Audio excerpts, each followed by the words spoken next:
भूतनाथ मेरे आराध्य हैं, मैं भूतनाथ का अनुयायी हूं, भूतनाथ का भक्त हूं। महाराज जी ये भूतनाथ कौन?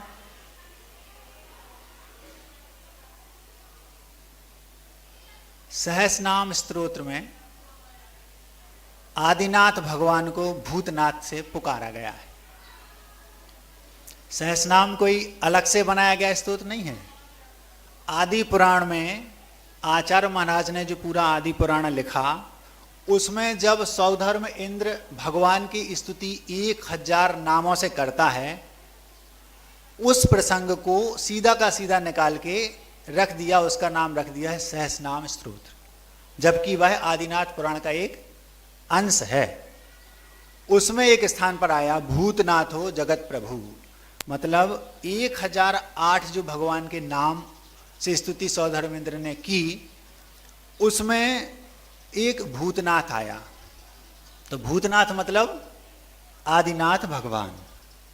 अब महाराज जी ये तो हो गया, उसमें लिखा है इसलिए आपने बोल दिया, लेकिन ये कैसे, इसको सिद्ध कैसे करेंगे? तो एक नाममाला है, नाममाला धनंजय नाममाला, उसमें प्राणियों के पर्यायवाची नाम दिए हैं। तो उसमें प्राणी का अर्थ होता है भूत, या भूत मतलब प्राणी। तो जगत के संपूर्ण चराचर जो जगत है, उसमें जो प्राणी हैं, एक इंद्रिय से लेकर पंचेंद्रिय, सबके नाथ तो हैं आदिनाथ भगवान। इसलिए भूत मतलब प्राणी, और जो प्राणियों के नाथ हैं वे प्राणीनाथ, अथवा प्राणी के नाथ मतलब भूतनाथ। तो वो सार्थक भी है, क्योंकि भूत मतलब प्राणी। अथवा दूसरे तरीके से महाराज जी भूतनाथ कैसे?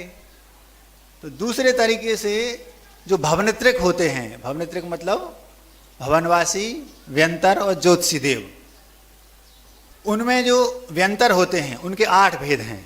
व्यंतरा, किन्नर, किमपुरुष, महोरक, गंधर्व, यक्ष, राक्षस, भूत, पिशाच, ये 8 भेद हैं। उसमें जो भूत आते हैं, भूत मतलब व्यंतर देवों की एक जाति, तो उनके भी नाथ हैं, क्योंकि जो सम्यक दृष्टि देव में भी आदिनाथ को पूजते हैं, और जो मिथ्या दृष्टि मान लो वो हैं, वो या तो कुल देवता के रूप में इन्हीं को पूजते अथवा अन्य देवताओं को पूजते होंगे। तो दोनों तरीके से भूतनाथ आदिनाथ भगवान का नाम सार्थक है। इसलिए मैंने कहा भूतनाथ का मैं भक्त हूं, मतलब भगवान आदिनाथ का मैं भक्त हूं, अनुयायी हूं, और आप लोग भी हैं। जानते नहीं थे इसलिए बता दिया। तो अब आपसे कोई कहे भूतनाथ तो घबरा नहीं जाना, भूतों के नाथ मतलब प्राणियों के नाथ, है ना। अब हम आगे चलते हैं। थोड़ा सा खटपट हो रही है, ऐसी खटपट एक बार विदिशा में भी हो रही थी। आचार्य महाराज मंच पर आसीन थे और एक कवि महोदय संचालन कर रहे थे। पूरा संघ मंच पर विराजमान था, आचार्य महाराज जी भी थे। तो कवि महोदय जो संचालन कर रहे थे, उनके सामने 2-3 लोग, जैसे आप लोग थोड़ा बहुत खुसर फुसर कर रहे हैं ना इस साइड कैमरे के पीछे, ऐसे वहां कर रहे थे। तो उन कवि महोदय जो संचालन कर रहे थे, उनने कहा भैया थोड़ा शांत बैठो। तो 2-5 मिनट तक तो वो शांत रहे और फिर हल्ला करने लगे। तो जो संचालक महोदय थे, कवि थे वो, फिर धीरे से बोलते हैं भैया डिस्टर्ब हो रहा है, थोड़ा शांत बैठो। तो 5 मिनट वो फिर शांत बैठे, फिर हल्ला करने लगे। तो जब 2-3 बार हो गया, फिर उन्होंने जोर से कहा भैया जी आपको समझ में नहीं आ रहा है, हल्ला हो रहा है, डिस्टर्ब हो रहा है, आप थोड़ा शांत बैठिए, हल्ला नहीं कीजिए। आचार्य श्री वहां देख रहे, सुन रहे सब। अब वो कवि थे, जब 3 बार बोलने के बाद भी वो नहीं माने, तो चौथी बार वो अपनी बात कहते कहते एकदम जब उन्होंने देखा कि हल्ला कर रहे हैं, तो धीरे से बोलते ए, अगर अब हल्ला किया तो कमरे में बंद करके इतनी कविताएं सुनाऊंगा, जीवन भर के लिए हल्ला करना बंद कर दोगे, समझे। इसलिए माइक पर यदि कोई बैठा हो तो हल्ला नहीं करना, क्योंकि कविताएं तो हमें भी आती हैं, समझे। ठीक है, अब आपके चेहरों पर मुस्कान आ गई। अब हम अपनी बात आपके सामने रख सकते हैं, जिसके लिए ये माइक हमारे सामने रखा गया है। एक बालक ने आकर पूछा महाराज जी मोह और वात्सल्य में क्या अंतर है? कल या परसों भी ये बात आई थी, तो मैंने कहा इसको एक दिन किसी दिन अलग से बताऊंगा। शब्द बहुत सामान्य है कि मोह और वात्सल्य में क्या अंतर है, लेकिन इन दोनों शब्दों में इतना महान अंतर है जितना जमीन और आसमान में। किसी से पूछा जाए कि पानी और दूध में क्या अंतर है, तो ये बहुत सामान्य प्रश्न हो गया। क्यों? क्योंकि दूध एकदम हटके दिखता है और पानी एकदम हटके। दूध सफ़ेद दिखता है, कोई भी बता देगा कि इसमें पौष्टिकता रहती है, गाय से आता है, और भी 50 बातें, और पानी के बारे में भी बता देगा। तो ये प्रश्न कोई बहुत बड़ा नहीं है। लेकिन यदि कोई ये पूछे कि दूध में और दूध में कितना अंतर है, तो ये प्रश्न बड़ा है। क्यों? क्योंकि वो दोनों चीज़ों में अंतर पूछ रहा है। एक दूध है गाय का और एक दूध है अकौआ का, आक जिसको बोलते हैं। एक वनस्पति होती है अकौआ, उसका दूध होता है वो गाय के दूध, और उसके दूध में कोई अंतर नहीं दिखेगा आपको। अगर उसको निकालेंगे एकदम सफ़ेद रहेगा। कितना अंतर है?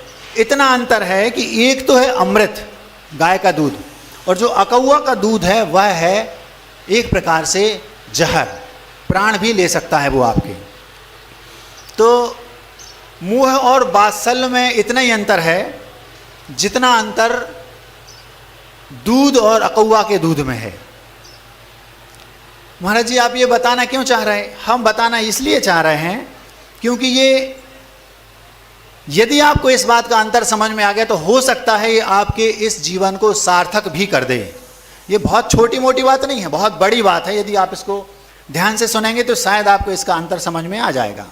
प्रश्न क्या है? मोह और वात्सल्य में क्या अंतर है? सबसे पहले हम ये जानना चाहते हैं कि मोह है क्या और वात्सल्य क्या है। 8 कर्म होते हैं, सब जानते हैं। 8 कर्मों में एक मोहिनी कर्म होता है। मोहिनी कर्म की देन है मोह। धीरे धीरे समझ में आ जाएगा, आप लोग चिंता नहीं करो। रहस्य, बहुत रहस्यपूर्ण है ये बात। और वात्सल्य है आत्मा का गुण। पहले हम 1 मिनट पहले ये और समझ लेते हैं कि महाराज जी इनमें इक्वलिटी क्या है। जैसे दूध और आग का दूध देखने में सफ़ेद दिखता है, इसमें क्या एकता है, पहले तो ये बताएं, क्योंकि शब्दों में तो अंतर है ही। गौर से सुनना, हम दोनों के उदाहरण आपके सामने रखते हैं, आपको 1 मिनट में समझ में आ जाएगा कि कितना अंतर है मोह और वात्सल्य में, जबकि वो दोनों दिखने में एक से लगते हैं।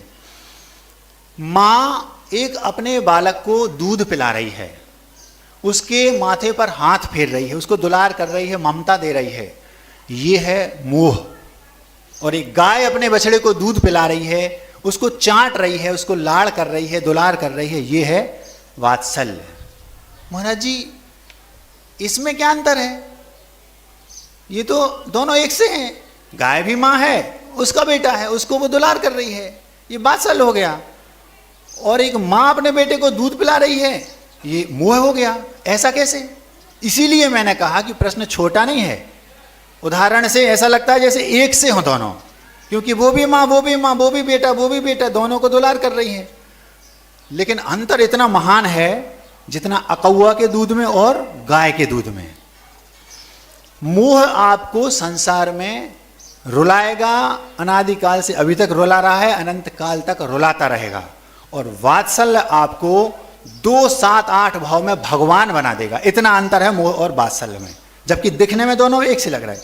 ये तो उदाहरण है जो हमने आपको गाय का और माँ का बताया, क्योंकि उदाहरण हमेशा एक देश होते हैं। हम आपको वो बताना चाह रहे हैं कि अंतर क्या है। अब पहले हम ये जान लेते हैं सामान्य से कि मोह क्या है। 8 कर्मों में जो मोहिनी कर्म है, उस मोहिनी कर्म की देन है मोह। और वात्सल्य आत्मा का गुण होने के साथ साथ सम्यक दृष्टि जीव का एक अंग है, 7वां अंग, जिसको वात्सल्य अंग बोलते हैं। मोह जब होगा, मोह का परिणाम या तो रोना होगा या हंसना होगा, लेकिन जो वात्सल्य है उसका परिणाम हंसना रोना से दूर माध्यस्थ भाव, समता भाव, ये होगा। अब गुरुजी से जब किसी ने पूछा कि महाराज जी मोह क्या है और ये जो राग और मोह है इसमें क्या अंतर है, सामान्य से हम बोलते वो तो बहुत मोही हैं, वो तो बहुत रागी हैं। आचार्य जी ने कहा बहुत अंतर है। जहां जहां राग होगा वहां मोह नियम से है, लेकिन जहां जहां मोह है वहां राग हो भी सकता है, नहीं भी हो सकता है। जो थोड़े से भी स्वाध्यायशील होंगे वो बहुत अच्छे से समझ रहे होंगे, जो स्वाध्यायशील नहीं है उनको थोड़ी देर बाद समझ में आ जाएगा। पंडित जी, जहां जहां राग है वहां वहां मोह नियम से है, लेकिन जहां जहां मोह है वहां राग हो भी सकता है, नहीं भी हो सकता, क्योंकि द्वेष भी हो सकता है। मतलब ये हुआ कि राग और द्वेष ये दोनों मोह के पुत्र हैं। किसी भी वस्तु से, चाहे वो चेतन वस्तु हो चाहे अचेतन वस्तु हो, चाहे वो धन हो, पैसा हो, दौलत हो, संपत्ति हो, अथवा पुत्र पुत्री, स्त्री दास दासी हो, चेतन हो अथवा अचेतन हो, दोनों वस्तुओं में व्यक्ति को अच्छा है तो राग होगा और बुरा है तो द्वेष होगा, लेकिन दोनों होने के पहले मोह अवश्य होगा। जैसे ही उसको अटैचमेंट हुआ, स्पर्श, छुअन जिसको बोलते हैं, दिमागी मानसिक छुअन, तो उसको मोह ने घेर लिया, वो व्यक्ति मोहित हो गया। अब जैसे ही वो मोहित हुआ, भले वो पेंसिल भी क्यों ना हो, उसके हाथ में आई, मोह ने उसको ग्रसित कर लिया। अब यदि वो उसके काम की है, उसके लिए इष्ट है, तो ये उसको राग हो गया उस चीज से। और यदि वो चीज उसके काम की नहीं है, वो उसके लिए हे है, तो उसको उससे द्वेष हो गया। तो राग भी हो सकता है, द्वेष भी हो सकता है, दोनों मोहात्मक हैं। मतलब राग और द्वेष दोनों मोह के पुत्र हैं, ऐसा हम कह सकते हैं। ये गुरुदेव का कहना था। अब एक दूसरी चीज है, मोहनी कर्म के दो भेद होते हैं। थोड़ा सा भी कोई स्वाध्यायशील व्यक्ति होगा तो वो समझता होगा, एक दर्शन मोहनी और एक चारित्र मोहनी। एक जगह पर आगम में लिखा, न्याय के ग्रंथों में, कि मोह दर्शन मोहनी की देन है और राग द्वेष भी चारित्र मोहनी की देन है, ऐसा भी कहा। हम इन सब बातों से भी आपको और हटके आगे ले जाना चाहते हैं। अगर आपको शब्दों में बात समझ में नहीं आ रही हो तो छोटे से दृष्टांत से हम आपके सामने अपनी बात रखते हैं। गर्मी बहुत है इसलिए ज़्यादा समय नहीं लेंगे, चिंता नहीं करना। और बात समझ में आ रही हो तो भी समझना, और नहीं भी आ रही हो तो भी समझना।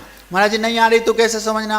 आपको लगता है कि बात समझ में नहीं आ रही। अगर आपको कुछ भी समझ में नहीं आ रहा है, इतना भी समझ में आ रहा है, तो आपके अंदर समझ तो है। अगर आपके अंदर समझ नहीं होती तो आपको ये कैसे समझ में आ रहा है कि मुझे कुछ समझ में नहीं आ रहा?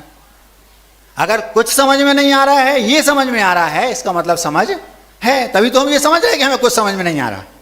नहीं तो समझ नहीं होती तो उसको तो पता ही नहीं चलता कि मुझे समझ में आ रहा है कि नहीं आ रहा है। तो घबराना नहीं, अगर कुछ भी समझ में नहीं आ रहा है तो भी हमें समझ हमारे अंदर है। आज समझ में नहीं आ रहा, थोड़ी देर बाद या कालांतर में समझ में आ जाएगा। हम उदाहरण के माध्यम से इस बात को रखते हैं। पहले हम आपको पूज्यपाद स्वामी हुए, उन्होंने स्टोपदेश में एक ग्रंथ लिखा, मोहेन समृतम ज्ञानम स्वभावम लभते नहीं मत्तापमान पदार्थानाम यथा मदन क्रोधभय। मोह का काम क्या है? वह जैसे किसी को मदिरा पिला दी, मदिरा पिलाने के बाद वह व्यक्ति उस पदार्थ को उस रूप ना देखकर भ्रमित होकर दूसरे रूप देखता है। जैसे माँ को वो पत्नी भी बोल देता है जो शराबी होता है, पियक्कड़। ऐसे ही वो मोही व्यक्ति जिसने मोह की मदिरा पी ली है, वो व्यक्ति सामने वाले को जो वस्तु का जो स्वभाव है, जो वस्तु जैसी है, उसको वैसा ना मानकर, वैसा ना पकड़कर, वैसा ना समझकर विपरीत उसको मानता है।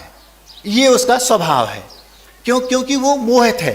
ऐसा ही इस संसार का प्रत्येक प्राणी मोह से मोहित होकर पत्नी को, बच्चों को, संपत्ति को अपना मानता है, जबकि ये उसके कुछ भी अपने नहीं, केवल मात्र एक अपना आत्म तत्व अपना है, बाकी कुछ भी अपना नहीं। अहमिक को खलु शुद्ध हूं, मैं एक हूं और निश्चय से शुद्ध हूं। अब एक बार आचार्य जी ने एक प्रवचन में कहा, मैं भूमिका बना रहा हूं, वो बात आपको समझ में आ जाएगी जो मैं कहना चाह रहा हूं। तुलसीदास जी का दोहा गुरु जी ने सुनाया, वो आपके सामने रखता हूं कि जगत में हमें कैसे रहना चाहिए। तो गुरु जी ने कितना जबरदस्त दिया, तुलसी जग में यूं रहो ज्यों रसना मुख माह। तुलसी जग में यूं रहो ज्यों रसना मुख माही, खाती घी अरु तेल है फिर भी चिकनी नाही। मतलब जगत में कैसे रहो कि जैसे रसना मुख में रहती है वैसे रहो, सबके साथ है, 32 दांतों के बीच में है, खाती घी अरु तेल है, घी भी खा रही तेल भी खा रही, लेकिन फिर भी चिकनी ना। ऐसे जल में कमलवत अलिप्त रहकर जीवन जीना चाहिए। मुनिराजों तो जीना चाहिए, जीते ही हैं। आप भी ये प्रैक्टिस शुरू कर दें तो बहुत कम समय में आप अपने स्वरूप को प्राप्त कर सकते हैं। अभी ये भूमिका है, उदाहरण के माध्यम से स्पष्ट हो जाएगा कैसे। से समय ना लेते हुए हम सीधा उदाहरण के पास चलते हैं। महाराज जी, जो आप उदाहरण दे रहे हैं वो सत्य है कि काल्पनिक है? अब मैं असमंजस में हूं। अगर सत्य कह दूं तो गड़बड़ हो जाएगा, क्योंकि बात ज़्यादा पुरानी नहीं है, हो सकता है वो व्यक्ति यही हो। और अगर काल्पनिक कह दूं तो झूठ बोल नहीं सकता। आप समझदार हैं। 80 वर्ष के एक व्यक्ति थे दादाजी। मोह और वात्सल्य में क्या अंतर है ये मैं बता रहा हूं। वे दादाजी शिक्षक थे। 60 वर्ष तक उन्होंने पढ़ाया, प्राचार्य रहे, सज्जन थे, सहज सरल थे, विद्वान थे, स्वाध्यायी थे, भगवान के भक्त थे, आस्तिक थे, प्रभु पर उनको श्रद्धा थी और संतोषी भी थे, पूजन भी करते थे, अभिषेक भी करते थे। 80 वर्ष के हो गए। जो मुख्य बात थी वो ये कि उन्हें 45,000 रुपये पेंशन मिलती थी। क्या? ध्यान रखना इस चीज को, बाकी सब भूल जाना। अब अचानक एक दिन उनका स्वास्थ्य बिगड़ा। उनका एक बेटा था, बेटा डॉक्टर के पास ले गया। डॉक्टर साहब ने कहा बात बहुत गंभीर है, 2 या 3 दिन के अंदर इनको, अगर आज तुरंत इमीडिएट इनको ऑपरेट नहीं किया गया, इनका ऑपरेशन अगर अभी नहीं किया गया तो निश्चित रूप से ये 2-3 दिन के अंदर निपट जाएंगे। सुन रहे ना? ध्यान से सुनना। अब दादाजी से कहा, दादाजी ऐसी ऐसी कंडीशन है, आप 2-3 दिन के अंदर निपट जाएंगे यदि आपने ऑपरेशन नहीं कराया तो। दादाजी बोले 80 वर्ष जी लिया, रिटायर भी हो गए, सब कुछ किया, बच्चे हो गए, बहू हो गई, पुत्र हैं, संपत्ति सब है, मैं संतुष्ट हूं, भगवान की पूजन करता हूं, भजन करता हूं, मैं बड़ा पुण्यवान हूं कि मुझे पहले पता चल गया कि मेरी आयु मात्र 2-4 दिन की बची है। अब अगर मैं चाहूं तो जीवन भर मैंने जो समय व्यतीत कर दिया। वे लोग बहुत भाग्यशाली हैं जिन्हें पहले से पता चल जाए कि मेरा मरण तो आगे 8-15 दिन में है। महाराज जी, भाग्यशाली क्यों? मरना तो है ही। अगर मान लो मुझे पता चल जाए कि 3 दिन बाद मरना है, अब भी से सजग हो जाऊंगा तुरंत। और सजग हो करके वहां पर एक पंक्ति आई है, यदि उसने सल्लेखना पूर्वक समाधि मरण कर लिया तो उक्कसेण सत्तट भवगहणानी जगन्नेन 2-3 भवगहणानी। मतलब ये इसका अर्थ ये हुआ, 2000 पहले जो हम लोगों को प्रतिक्रमण लिखा गया उसकी ये पंक्ति है। उसमें लिखा है पंडित जी साहब कि यदि सल्लेखना पूर्वक समाधि मरण किसी मुनिराज ने नहीं, श्रावक ने भी कर लिया तो ज्यादा से ज्यादा 7-8 भाव और कम से कम 2-3 भाव में वो भगवान बन जाता है। ये नियम है और ये भगवान की मुख से निकली वाणी का सीधा पंक्ति गौतम स्वामी ने लिख दी। तो वो व्यक्ति जिसको पता चल जाए कि 8-10 दिन बाद मेरा मरण होने वाला है, पूरा जीवन भी उसने अगर विषयों में खो दिया कोई बात नहीं, वो उन 7-8 भवों में मुनिराज के पास जाकर मुझे क्या करना चाहिए, अगर मुझे उसे कुछ भी नहीं आता तो भी जाकर के वो अपना कल्याण की मार्ग खोज सकता है। मैंने अपनी आंखों से देखा, आचार्य जी एक व्यक्ति को लेटे थे, वो व्यक्ति लेटा और आचार्य ने उसको 8 दिन पहले समझाया और जैसे उसका अंतिम समय आया, गुरुदेव आहार करके आए और पाटे पर बैठे, उसके मुंह के सामने गुरु जी अपने मुख से नमो अरहंताड़म, नमो सिद्धाड़म, नमो आयरियाड़म, नमो वज्जायाड़म, नमो लोहे सभ्य सब, ये आचार्य के मुख से बोल रहा है वो। और आचार्य के सामने हंसते हंसते उसके प्राण निकल गए। आचार्य इतने गदगद हुए कि देखो तो इसका पुण्य, 8 दिन पहले ये कुछ नहीं था और 8 दिन में इसने क्या कर लिया। ऐसा भी हम कर सकते हैं। वे लोग भाग्यशाली हैं, पुण्यवान हैं जिसको पहले पता चल गया कि मेरी 8 दिन बाद मौत होने वाली है। और 80 साल के तो हो गए, कोई 40 वर्ष का हो तो बात अलग है, भैया अभी जीवन लंबा है, करवा लो ऑपरेशन, ये वो। अब ये तो थी उन दादाजी की सोच। उनके बेटे से पूछा तो बेटा बोलता है, डॉक्टर साहब आप तो इमीडिएट ऑपरेशन कर दो। डॉक्टर साहब बहुत प्रसन्न हुए, कितना मात अपने पिता से कितना स्नेह है पुत्र को। तो ये बात उन्होंने दादाजी को बताई। डॉक्टर साहब ने ये भी उस पुत्र को बता दिया, यदि ऑपरेशन नहीं करूंगा तो 2-3 दिन में दादाजी निपट जाएंगे, और यदि ऑपरेशन किया और असफल रहा तो भी 2-3 दिन में, और अगर सफल हो गया तो 5-10 वर्ष तक जी सकते हैं। जब ये बात डॉक्टर साहब ने दादाजी को बताई कि मैंने पुत्र को इतना सा बता दिया है, फिर भी पुत्र अड़ा है, कह रहा आप तो ऑपरेशन कर दो, तो दादाजी आप कितने पुण्यवान हैं, आपका बेटा आपको कितना चाहता है। तो दादाजी ने धीरे स्वर में आराम से डॉक्टर साहब से कहा, डॉक्टर साहब, पंडित जी, जब डॉक्टर साहब ने दादाजी से कहा, दादाजी कितना चाहता है आपका बेटा आपको, तो दादाजी ने धीरे स्वर से कहा, पंडित जी, डॉक्टर साहब, बेटा मुझे बहुत चाहता है, लेकिन मुझसे भी ज़्यादा वो मेरी पेंशन को चाहता है। बात समझ में आ गई? इसको बोलते हैं मोह। क्या कहा? बेटा मुझे तो चाहता है कि नहीं चाहता ये बात की बात, लेकिन 45,000 पेंशन मिलती है। दादाजी अगर 10 साल जी गए तो 45,000 मतलब कम से कम 50 लाख की जुगाड़ हो जाएगी। आपके बेटे आपको चाहते हैं, आप भ्रम में मत रहना। क्या कहा? हो सकता है आपके बेटे आपको चाहते हों, चाह भी सकते हैं, मना नहीं कर रहा, लेकिन कैसा चाहते हैं ये टटोलते रहना। नहीं तो आप घर से भी गए और घाट से भी गए। चाहते हैं तो ऑपरेशन करवा लेना, लेकिन नहीं चाहते हैं ये पता लगा लिया तो ध्यान रखना संलेखना भी नहीं हो पाएगी और 2-3 दिन बाद मरण हो जाएगा। तो हम ना तो संलेखना पूर्वक मरण कर पाए, अपना कल्याण कर पाए, और 2-4 दिन बाद निपट गए और बेटे को पेंशन भी नहीं मिल पाई।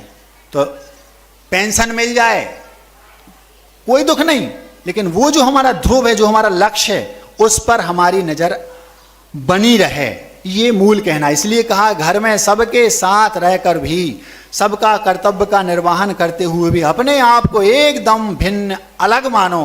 मैं अकेला हूं, मेरा कोई नहीं है, ऐसा मानोगे तो सब आपको स्नेह करेंगे। क्यों? क्योंकि आपको उस समय मोह नहीं है। ये तो महाराज जी मोह की बात हो गई। और महाराज जी वात्सल्य की, तो ये हम इसी में काल्पनिक जोड़ देते हैं, ये हो गया मोह। और अब हम आपको इसी को वात्सल्य से जोड़ते हैं। वात्सल्य क्या है? उन दादाजी के एक मित्र थे, जैसे पंडित जी बैठे इसी उम्र के, उन्हें उनसे धर्मी सौ गौ बच्छ प्रीत सम, ऐसा 6 डाला में आता है। कैसा? वो दादाजी आए और बोलते हैं, मित्र आप अब 80 बरस के हो गए और डॉक्टर ने कहा है कि आप जाने वाले हैं, अगर आप ऑपरेशन नहीं करवाएंगे तो, और ऑपरेशन हो भी गया तो 2-5 साल और जी लेंगे। लेकिन उनने वात्सल्य बस उनसे क्या कहा, देखो बेटे की, घर की, किसी की चिंता आप मत करो, मैं साधर्मी हूं आपका। वो वात्सल्य की बात बता रहा हूं। आप मुनियों के पास जाइए, उनसे 2 प्रतिमा के व्रत ले लीजिए, मैं आपकी अंतिम सांस तक आपकी सेवा करूंगा, आप घबराइए नहीं। मैं आपको प्रति क्षण 24 घंटे, जब तक आपकी संलेखना पूर्वक समाधि मरण नहीं हो जाता, मैं आपके साथ रहूंगा और एक एक क्षण आपको सजग करता रहूंगा। कितना यह है वात्सल्य, मोह नहीं है। फिर खूब समझाया, ये हमने काल्पनिक जोड़ा इसमें, ये सत्य घटना नहीं है। जो पहले की थी वो सत्य थी, कह ही दिया। अब क्या? तो क्या होगा?